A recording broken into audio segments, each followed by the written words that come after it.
The moment your eyelids open, greeting the dawn of a new day, you are not merely entering life's mundane routine. You are stepping into a sacred space. You are embarking on a soul quest, a journey demanding not just your time, but your very essence. You are more than flesh and bone. You are a spiritual traveler on a hallowed path. This is the true magic, the genuine search. Yet, as you walk this spiritual path, you will face trials that challenge not only your beliefs but your very core.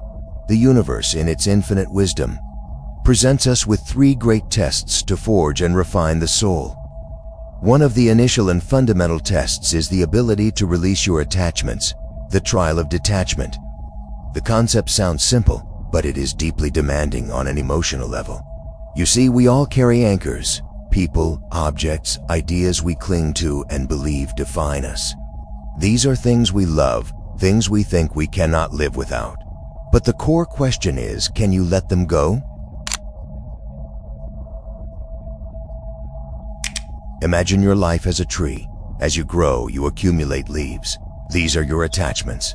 They provide shade and beauty, yet they are not the tree's core. The universe, ever watchful, wants to see how you handle these leaves. Are they blocking your view of the sky? Are they preventing new growth? Gently yet firmly, the universe may shake your tree, forcing some leaves to fall. This is not meant to hurt you, but to offer clarity, to make room for new leaves, for new experiences. When you start to believe you cannot exist without a specific leaf, you send a signal to the universe. It is as if you are declaring, "This is it. With this, I am complete." The universe listens and may simply respond, "Are you sure?" You will then undergo the experience of losing that leaf, that attachment. It is not a punishment. It is a lesson.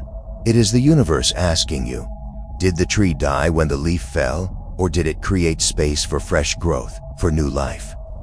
Detachment does not mean you stop loving or desiring. It means you acknowledge that your ultimate purpose is not bound to a temporary state of being. Your final quest is for wisdom, for peace, for unity with the universe, a connection that transcends any single attachment. Are you defined by the things you grasp, or by your capacity to grow and adapt, to align with your higher self? The universe awaits to entrust you with greater knowledge, a higher form of love, and deeper levels of consciousness. But first, it needs to see if you are ready to shift the old leaves and become a tree that is part of a larger forest. You are not your attachments. You are not your losses. You are the journey you undertake. Remember, you are not defined by what you cling to, but by your ability to let go and grow anew. When you do this, you become a beacon, a testament to the infinite potential of the human spirit. In a world that glorifies instant gratification, where the next dopamine hit is just a click away, we find the concept of waiting increasingly challenging. We have been conditioned to believe that time is of the essence, that if something doesn't happen now, it never will. Yet the wisdom of the spiritual journey leads us in a completely different direction. It whispers that one of the deepest tests we encounter in life is the test of patience, especially when we must wait longer than we think we should. Patience is not merely the act of waiting. It is about how you conduct yourself while waiting. It is about maintaining a sense of stillness, a semblance of peace, while the world around you seems to be rushing ahead. Why does the universe make us wait? Why do we face these periods where time seems to stretch infinitely before us, like a tunnel with no light in sight? The answer is that these periods of waiting are not voids. They are fertile ground for growth. Consider the farmer who plants a seed and waits for it to sprout. If they become impatient, digging it up to check its progress, they interrupt the natural process. Likewise, every delay in our lives is a period of gestation.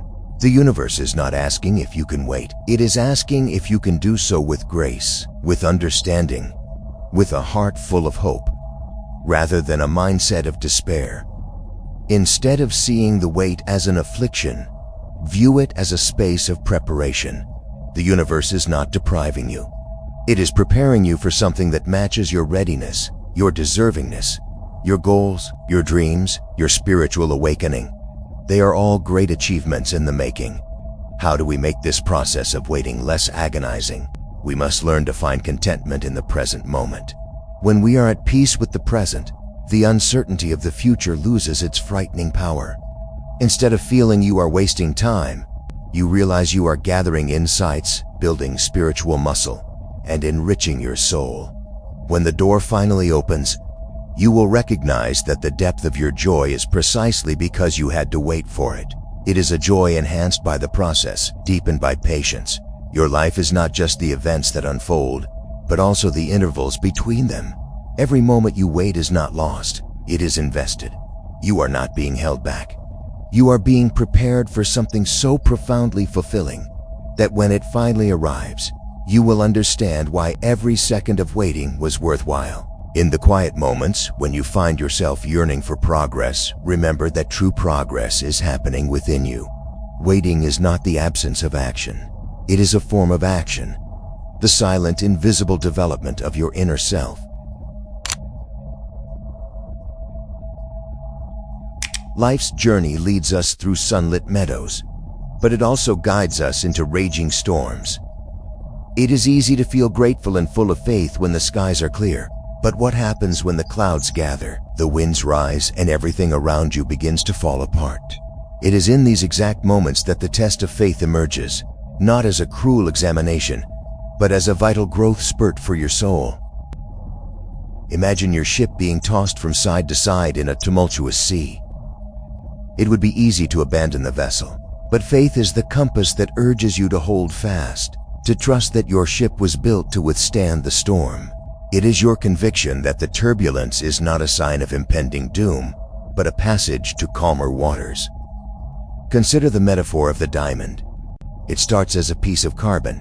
It is the intense heat and tremendous pressure that forge it into one of the world's most precious stones. In the depths of your struggles, when you feel you are being subjected to life's harshest conditions, remember, this may be your transition from coal to diamond. You are not being crushed. You are being transformed. The universe is not trying to break you. It is pushing you to discover just how unbreakable you truly are. Take the metamorphosis of a caterpillar into a butterfly. The caterpillar dissolves into a chrysalis before reorganizing itself. Imagine that moment of dissolving, a time of uncertainty and darkness. Yet it is this uncomfortable stage that leads to wings and flight. Likewise, when you find yourself in your own chrysalis during your darkest hours, you are not unraveling. You are preparing to fly. Enduring faith is built not when the sun is shining, but when you must navigate the darkest nights. It is your belief that daylight is just beyond the horizon, even if you cannot yet see it. The challenges that test your faith are not punishments. They are initiations into a higher order of being. You will emerge stronger, wiser, and with a deeper connection to the essence of who you are. So when your world seems to be falling apart, do not lose your faith. Hold on to it as your lifeline. You are not merely enduring hardship. You are accumulating the tools and resilience needed for the rest of your journey. It is not just about weathering the storm. It is about learning to dance in the rain. Trust the process even when it is difficult. Especially if it is difficult, because the version of you that emerges on the other side will thank you for it. You are not just surviving. You are evolving, becoming a beacon that will shine even brighter in the darkness. You are not just a single tree lost among countless others. You are the forest itself, alive and in constant change. You are not your attachments, you are not your losses, and your waiting is your growth. You are the journey, a quest that is both sacred and enriching.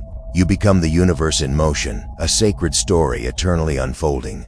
Thank you for watching. If this message resonated with you, don't forget to like, subscribe to Mental Awakening, and share it with those who might benefit. Your support keeps this content flowing. Peace and blessings to you all.